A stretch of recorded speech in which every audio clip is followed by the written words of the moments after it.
चालू कर देंगे। हम लोग जानेंगे कि प्राइमरी और सेकेंडरी लाइन किसे कहते हैं और कैसे चेक किया जाता है प्राइमरी लाइन और सेकेंडरी लाइन को। तो सबसे पहले जो बैटरी कनेक्टर जब हम लगाते हैं वहाँ जब होल्ड करते हैं तो इसको प्राइमरी लाइन यहाँ से यहाँ तक प्राइमरी लाइन बोला गया। कौन सा लाइन बोला गया? वी बैट लाइन को और PMI के बीच में कौन सा लाइन बोला गया? Primary line. इसीलिए इसको प्राइमरी आईसी बोला गया। कौन सा आईसी बोला गया? Primary IC. और इसको बोला गया सेकेंडरी आईसी। क्या बोला गया? Secondary IC. ये जो वोल्ट इसको मिल रहा है जब हम डायग्नोज करेंगे तो इस आईसी से और यहाँ तक ही डायग्नोज कर पाएंगे। और इधर कोई फॉल्ट होगा तो यहाँ पर चेक नहीं कर पाएंगे, हम उसके बाद इस जगह पर VPH लाइन में चेक करेंगे। इसी लाइन को बोला गया है, हाँ, यहाँ कितना होता है तो 4.2 का वोल्टेज। तो हम यहाँ ध्यान देंगे, इसको प्राइमरी लाइन बोला गया है और यहाँ से जो भी वोल्टेज जा रहा है ये सब सेकेंडरी वोल्टेज बोला है। समझिए बात। प्राइमरी वोल्टेज V बैट को प्राइमरी वोल्टेज बोला गया है और VPH को सेकेंडरी वोल्टेज बोला गया। समझिए। तो ट्रेसिंग हम जब कर रहे हैं कोल्ड में तो पहले यहाँ करना होगा, उसके बाद यहाँ करना होगा और उसके बाद यहाँ करना होगा। पहले V बैट को करना होगा, उसके बाद VPH को करना होगा और उसके बाद V बैच को करना होगा। समझिए। तो प्राइमरी लाइन का मतलब क्या होता है?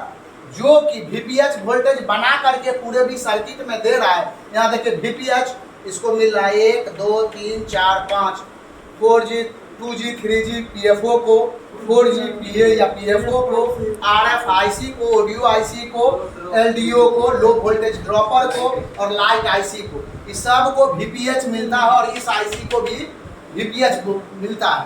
इस लाइन में सारा लोड उस पे है PMI पर, और जब लोड इस पे है तो खराब होने का चांस भी होता है इसी लाइन। क्या होता है? इसी लाइन। इसलिए बोला जाता है कि सेकेंडरी लाइन को चेक करें।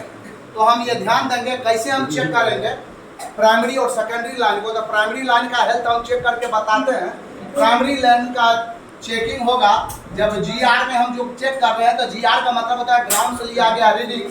हम लोग जानते हैं कि ग्राउंड में पॉजिटिव लेग रख लेंगे और नेगेटिव लेग कॉमन है, और ये सब लेग को चेक करेंगे तो पॉजिटिव लेग को जब चेक करेंगे तो 350 आर से 450 आर के लगभग आता है।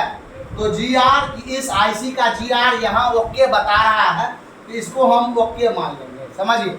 अगर यहाँ GR नहीं है तो ये लाइन इस दोनों के बीच में ब्रेक है, ये जो कंपोनेंट रजिस्टर लगा है ये ओपन हो जाएगा तो यहाँ GR नहीं आएगा। लेकिन FR रीडिंग से हम लोग हाफ शॉर्ट और लीकेज निकालते हैं तो FR में आपको कोयल होना चाहिए या 1000 से ऊपर होना चाहिए। तो अब इस लाइन को पूर्ण रूप से ओके मान लेंगे। ना यहाँ फुल शॉर्ट है, ना ओपन है, ना लीकेज है, ना हाफ शॉर्ट है। आपका V बैट लाइन को हम लोग ओके मान लेंगे। समझिए। आप उसके बाद सेकेंडरी लाइन को चेक करेंगे, VPH लाइन को। और VPH लाइन में हम लोग ध्यान देंगे, VPH लाइन का जो GR होगा वो होगा 250 आर से 350 आर के लगभग, तो हम ओके मान लेंगे। और FR यहाँ पर क्या होगा? OL होगा या 1000 से ऊपर होगा तो ये ओके मान। अब यहाँ पर भी जान लिए कि ना फुल शॉर्ट है, ना ओपन है, ना लीकेज है, ना हाफ शॉर्ट है। इस दोनों का हेल्थ हम लोग चेक कर लिए। अब ये सेकेंडरी लाइन को, यहाँ जो थर्ड लाइन, इसको हम सेकेंडरी लाइन, इधर के बाद सब सेकेंडरी लाइन में चला जाता है। ये भी जब चेक कर रहे हैं हम इस लाइन को तो यहाँ पर लगा जितना भी कॉइल है तो दो तरीके से कॉइल को हम लोग चेक करते हैं। एक कॉइल लगा हुआ कॉइल को चेक करते हैं कि दोनों कॉइल को बीप अगर आ रहा है सभी कॉइल तो कॉइल मेरा ओके है, और कॉइल ओके है तो कॉइल को हम हटा लेते हैं। क्या करते हैं?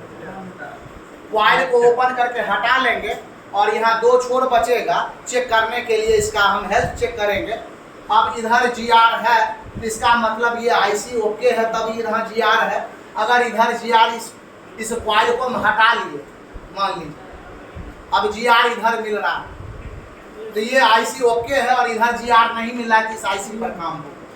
समझिए। अगर दोनों तरफ GR है, अलग अलग GR है, सेम GR नहीं होना चाहिए। दो आईसी में है, दो आईसी से आ रहा है तो दोनों का अलग अलग GR हो। अगर दोनों का GR अलग अलग है तो ये लाइन आपका ओके। अगर एक तरफ GR है और एक तरफ GR नहीं है, जिधर GR इधर GR नहीं थी आईसी पर काम करना, इधर GR नहीं थी आईसी पर काम करना होगा। ऐसे करके हम इसका हेल्थ को निकाल लेंगे और जिधर खराबी होगा उधर हम लोग काम करेंगे। अगर शॉर्टिंग भी हो जाए तो इस लाइन में 60 ओम से नीचे रीडिंग आ जाएगा। और इसको चेक कैसे करेंगे, जब GR FR समान हो जाता है तब इस लाइन में खराबी होता है। अगर GR FR अलग अलग है, GR अलग है FR अलग है, दोनों में एक समान नहीं है तो इस लाइन को भी हम लोग ओके मान लें। जब सेम GR और FR हो जाता है तब आपका बक लाइन खराब होता है और 60 ओम से नीचे चला जाता है तब आपका GR खराब होता है। इसलिए कि एम्पियर से यहाँ चलता है।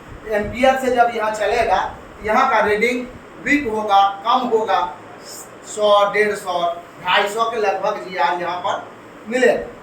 वोल्टेज भी देखेंगे तो वोल्टेज ऐसे चेक नहीं करेंगे, सेट को ऑन करेंगे और सेट ऑन करके देखेंगे तो 1.2 वोल्टेज, 1.8 वोल्टेज, 1.9 वोल्टेज, 2.9 वोल्टेज या 1.5 वोल्टेज आपका बक सप्लाई CPU को मिलता है। तो ये सब वोल्टेज चेक कर लो। और वोल्टेज वहाँ नहीं मिल रहा है उस लाइन को चेक करना होगा, हवा हटा करके और बात हटा लेंगे तो पथ को अलग करके चेक करके मालूम करेंगे किधर काम कर रहे हैं। ऐसे करके इसका हेल्थ हम चेक कर लेंगे। इसका भी वोल्टेज, ये रैम को चलाने के लिए हायर और लोअर LDO की जरूरत होता है। यहाँ भी देखेंगे हम लोग वोल्टेज होता है या GR होता है, जिसको GR से चेक कर लेंगे। चेक करेंगे अगर नहीं आ रहा तो यहाँ से बाईपास जंपर करेंगे, प्रॉब्लम सॉल्व होगा। हर आईसी को इनेबल सिग्नल मिलता है, वो भी 1.1.8 खोजना होगा और वो सब आईसी PF आईसी से। तो सर्किट में तो हम सरल सर्किट बनाए समझने के लिए कि सबको 4.2 VPH वोल्टेज इनपुट मिलेगा, वर्किंग वोल्टेज। और इसको इनेबल से मान लीजिए कि हेल्थ इशू में हमको खराब मिल गया, हमको VPH शॉर्ट मिल गया, तो VPH में ये कोई भी आईसी के नज़दीक लगा NPC शॉर्ट हो सकता है। तब हम क्या करेंगे, इसको हटा लेंगे। अब शॉर्ट किलर से अब हम बीप रेंज में यहाँ 2 पोल होगा, एक इधर पोल होगा, ये पोल को चेक करें, यहाँ पर GR आ गया और यहाँ पर चेक किए तो बीप आ गया। ये लाइन शॉर्ट है, यहाँ पर 4.2 और 3 एम्पियर डाल करके शॉर्ट किलर यहाँ जो बीप है एक निगेटिव में और पॉजिटिव यहाँ लगाएंगे और जो कंपोनेंट से शॉर्ट होगा वो हीट होगा, उसको किल करके हटाएंगे और प्रॉब्लम सॉल्व होगा। ठीक, बस इतना।